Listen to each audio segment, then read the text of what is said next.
Hello বন্ধুরা, সবাইকে জানাই স্বাগতম। আশা করি সবাই খুব ভালো আছে, আমি খুব ভালো আছি। সবাইকে গুড মর্নিং। তো দেখতেই পাচ্ছ এখন ঘড়ির কাঁটায় বেজে গেছে 9টা। কিন্তু আমার কাছে এখন 4টে, বুঝতে পেরেছো? তো মানে ভোর 4টে। এবার আমি ভাবছি যে এত সকাল সকাল উঠে গেলাম, তারপর এখন বাইরের দিক যাই, আমার অস্ত্রটা বের করে একটু দাঁতে ঘষণ দিই। তারপর একটু দেখতে দেখতে আমার বাড়ির সামনে রাস্তায় চলে এলাম। আসার পর একটু ভাবছি দাঁতে ঘষণটা দিই, সুন্দর করে একটু দেখিয়ে দিই বন্ধুদের, দেখো তোমরা আবার ঘিন্না পিও না, বুঝতে পেরেছো? তারপর দাঁতটা ঘষণ দেওয়ার পরে উনুনের পিঠে চলে এলাম। উনুনের পিঠে এসে এবার ডিমগুলো নিয়ে এলাম ঘর থেকে। ভাবছি ডিমটা সিদ্ধ বসিয়ে দেবো। তারপর ভাবলাম যে মশলাটাই করে নিয়ে আসি, তারপর মশলাটা ঘর থেকে করে নিয়ে গেলাম। তো দেখতেই পাচ্ছি গরমে আমি পারবো না করতে, শিলবাটায় এমনি তো আমি করি না। তারপর ডিমটা সিদ্ধ বসিয়ে দিয়েছি। তো ডিমটা সিদ্ধ বসানোর পর জালও দিয়েছি, দেখছো কেমন টকবক করে জাল হচ্ছে, আগুন জ্বলছে সেই জ্বলা, মানে যেমন হিংসুটেরা জ্বলে তেমন একটা জ্বলছে। তারপরে দেখিয়ে দিলাম তোমাদের কী কেটেছি, কী রান্না করবো। ভেন্ডি ভাজবো পেঁয়াজ দিয়ে, আর ডিমের ঝোল, লাল লাল ঝোল। তারপর এই ডিমটা সিদ্ধ হয়ে গেল, তারপর ভাবলাম ভেন্ডিটা আগে ভেজে নিই। ভেন্ডিটা যেহেতু না ভাজলে পরে আমার আবার লেগে যায়, বুঝতে পারছি, ভেন্ডি একদম তো পরে আবার কড়াই থেকে উঠতে চাইবে না। তারপর ভেন্ডিটা দেখতে দেখতে ভাজা হয়ে গেল। এবার ডিমের ওপর হলুদ ছিটিয়ে দিলাম, যেমন হলুদ লাগানো হয় না বিয়ের আগে, তেমন একটা ব্যাপার। তারপরে কড়াইতে তেল দিয়ে দিলাম। কড়াইটা কালো হয়ে গেছে, দেখতেই পেরেছো, ভাজার পর তাও আমার কালো হয়ে যায়। তারপর আমি তাড়াতাড়ি করে ডিমটা একটু ভালো করে হলুদ লাগিয়ে দিলাম, যে আজকে যেহেতু বিয়ে হবে তার জন্য কড়াইতে দিলাম, কিন্তু তেলটা একদমই তাতেনি, বুঝতেই পারছো তোমরা। এর জন্য আমি ভাবলাম একটু ভালো করে মাখাই তারপর দেবো, কারণ তেল এক ফুটটাও তাতেনি, একদম কাঁচা গন্ধ বেরিয়ে গেছিলো। মাছকে জানি না তরকারির অবস্থা কী হবে। তারপর ভালো করে লাগিয়ে নিলাম, মানে লাগিয়ে নিলাম বলতে হলুদ লাগিয়ে নিলাম ডিমের গায়ে। তারপর ভালো করে দিলাম, এখন দেখছো কী সুন্দর তেতেছে। তারপর হচ্ছে একটু নাড়াচাড়া দিলাম, দেওয়ার পর নামিয়ে নিলাম। নামিয়ে নেওয়ার পর পেঁয়াজগুলো কুচিয়ে রেখেছি। এবার আলুটা ভাজতে হবে, আলুটা ঢেলে দিলাম। ঢেলে দেওয়ার পর ভাবছি যে আলুটা কি গলবে কি না, আমি বুঝতে পারছি না কিছুই।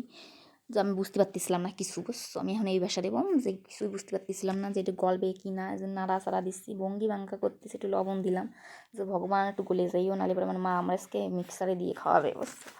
তারপরে আরেকটু লবণ দিলাম, যে ভগবান তুমি একটু গলিয়ে দিও। তারপরে ভাবলাম যে একটু কিছুতে ঢাকা দিলে ভালো হয়, তাহলে একটু গলে যাবে। তারপরে ঢাকা দিয়ে দিলাম।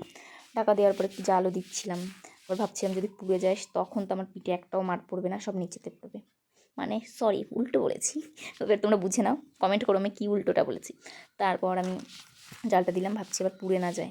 তো উঠিয়ে নিলাম, ঢাকনা ওঠানোর পর আর কি দেখছি যে না, ভালোই লাল লাল হালকা ভাজা হচ্ছে। আর আমি হলুদ দিই না, কি বলো তো, আলু ভাজার সময় আমি হলুদ একদমই দিই না, দিলে পরে আমার তেল পুরো কালো হয়ে যায়। জানি না সবার ক্ষেত্রে হয় কি না, আমার হয়। তারপরে পেঁয়াজগুলো দিয়ে দিলাম, পেঁয়াজ দেওয়ার পর ভাবছি যে মশলাটা দিয়ে দিই। তারপরে পেঁয়াজটা দেখছি হালকা হালকা ভাজা ভাজা হয়েছে। তারপরে ভাবলাম যে মশলাটা না দিলেও তো হবে না এখন, তারপরে দিয়ে দিলাম মশলা। বেশি একটা করিনি, গরম যেহেতু খুবই গরম পড়ে গেছে, তার জন্য হালকা মশলা দিয়েছি। নাহলে গরমে একদম বুঝতেই পারছো হালাত খারাপ হয়ে যায় গিয়ে। তারপর আমি মশলাটা দেখলাম লাল লাল করে ভাজা হয়েই গেছে প্রায়। তারপর ভাবলাম ঝোলটা দিয়ে দিই, তারপর জলটা দিয়ে দিলাম, তার মধ্যে আলুও দিয়ে দিয়েছিলাম। দিয়ে দেওয়ার পর ভাবছি টকবক করে ফুটছে, খুব সুন্দরই ফুটছে। এবার ভাবছি যে ডিম কটা দিয়ে দিই, আর ডিম যদি আবার না গলে আলুর মতো, বুঝতে পেরেছো? তারপর দিয়ে দেওয়ার পর একটু ভিচকি ভাজকা দিচ্ছি, যে তরকারি তো হচ্ছে, হোক, আমি একটু দেখি আমাকে কেমন লাগছে। এখন দেখছো, দেখতেই পারছো বন্ধুরা তোমরা, কেমন একটা ঘেমে গেছি আমি, খুব খারাপ অবস্থায় আছি। তো এখন ভাবছি মুখটা এত মোটা মোটা লাগছে, এত সুন্দর লাগছে দেখতে।